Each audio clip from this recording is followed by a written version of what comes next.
રાજ્યના મુખ્યમંત્રી ભૂપેન્દ્રભાઈ પટેલે આણંદ જિલ્લાના પેટલાદ ખાતે નડિયાદ પેટલાદ ખંભાત રોડનું લોકાર્પણ કર્યું.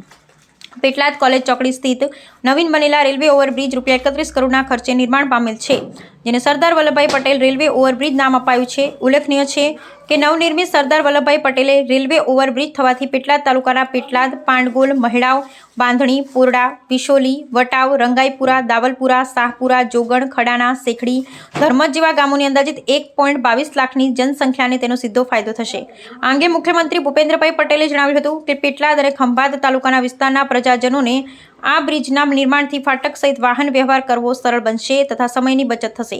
આ પ્રસંગે પેટલાદ હેલીપેડ ખાતે મુખ્યમંત્રી આણંદ જિલ્લા પદાધિકારી તથા અધિકારીઓ દ્વારા સ્વાગત કરાયું. આ પ્રસંગે નાયબ મુખ્ય દંડક રમણભાઈ સોલંકી, સાંસદ મિતેશભાઈ પટેલ, જિલ્લા પંચાયત પ્રમુખ હસમુખભાઈ પટેલ તેમજ ધારાસભ્યમાં કમલેશભાઈ પટેલ, યોગેશભાઈ પટેલ, વિપુલભાઈ પટેલ, ચિરાગભાઈ પટેલ, જિલ્લા કલેક્ટર પ્રવીણ ચૌધરી, જિલ્લા વિકાસ અધિકારી દેવાહુતિ, જિલ્લા પોલીસ અધિક્ષક ગૌરવ જસાણી, પેટલાદ મદદનીશ કલેક્ટર હિરેન બારોટ સહિત નગરજનો અને અગ્રણીઓ હાજર રહ્યા હતા.